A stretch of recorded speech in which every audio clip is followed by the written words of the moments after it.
menurut sendiri film yang matriarki itu lah, yang cara pembuatan semacam apa sih? Sebenarnya sih bukan film yang matriarki ya. Kalau misalnya film yang matriarkal, nanti jadinya kekuasaannya berada di tangan perempuan juga. Jadi gini loh, posisi patriarki itu kan karena berarti perempuan sama laki-lakinya, perempuannya berada di, laki-laki berada di atas perempuan. Kalau matriarkal juga kan the idea itu kan hasilnya terbalik gitu. Jadi selalu ada yang di bawah, selalu ada yang di atas. Tapi kalau film dengan women's perspektif gitu, perspektif perempuan, itu kita bisa melihat kayak gini deh, aku baru ngejuri soalnya kemarin. Ada film Korea namanya The After. The After itu adalah film tentang anak perempuan yang lolos dari upaya pemerkosaan.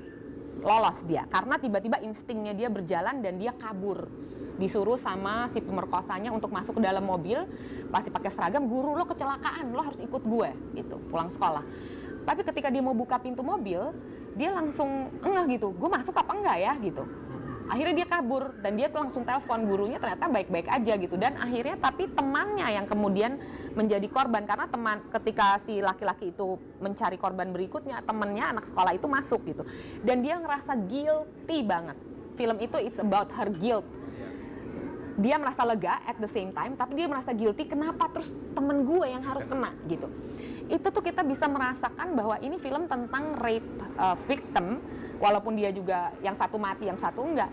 Tapi karena yang bikin perempuan, kita ngelihatnya bukan dari gimana polisinya gerabak-gerubuk, tapi kita ngelihat bagaimana guilt tripnya dia sebagai perempuan.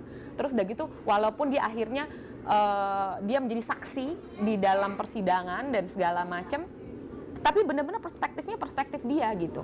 Si apa namanya, anak SMA yang hampir menjadi korban ya. Walaupun di situ dia jadi hero-nya karena dia yang nolongin polisi. Nah, maksud gue kayak gitu loh, bahwa anak remaja itu tidak hanya selalu harus dilihat dari film remaja, itu film remaja loh. Tidak hanya harus dilihat dari stereotip remaja yang misalnya cuman apa namanya, sibuknya atau dramanya itu hanya between mencari pacar atau memperebutkan pacar. Tapi si remaja ini ternyata punya drama yang bahkan sampai difilmkan. Story-nya itu berawal dari tadinya mungkin dia nggak pernah kepikiran soal pemerkosaan, anak baik-baik dari sekolah baik-baik, sampai dia harus berada di posisi dan sampai dia jadi trauma juga kalau ngelihat ada orang di belakangnya ngikutin dia segala macem. Sampai dia harus dealing with facts of rape gitu. Itu kan sangat women's perspective gitu. Lalu ada juga film yang dibikin oleh sutradara laki-laki, judulnya Mother. Dia yang bikin The Host. Padahal yang bikin laki-laki, tapi dia punya women perspective yang sangat kuat. Mother, ibu yang membesarkan anak laki-laki yang IQ-nya sedikit di bawah rendah, jadi dia bukan retard ya, tapi sedikit di bawah rendah, sehingga ibunya nih sangat protektif sama anaknya, tapi at the same time dia single mother, dan kemudian anaknya ini dituduh melakukan pembunuhan, jadi dia harus ngebelain anaknya gitu. Tapi di situ kita melihat gimana dia itu sebenarnya juga ditaksir sama lawyernya, dia ada rasa tergodanya kepingin apa namanya, to have a sexual relationship dengan laki-laki lain, padahal udah tua, pemeran utamanya udah 55 tahun gitu.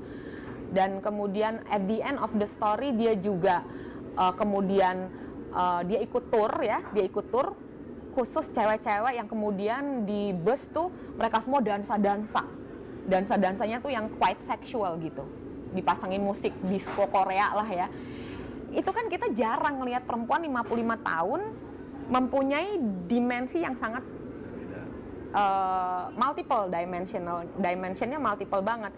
Dia ibu, dia harus nolongin anaknya lagi dituduh membunuh, terus kemudian abis itu dia tapi ternyata terlibat sama hubungan seksual juga dengan lawyernya. Jadi ibu 55 tahun tuh kita ada melihat dia dari angle-angle yang beda gitu. Pasti kalau misalnya aku rasa itu sangat bisa sekali dibikin menjadi perempuan yang sudah gitu nangis melulu kerjanya, kemudian jadi frigid, kayaknya nggak mau, ataupun dia kalaupun dia mau melakukan hubungan seksual dengan laki-laki itu dia merasa terpaksa.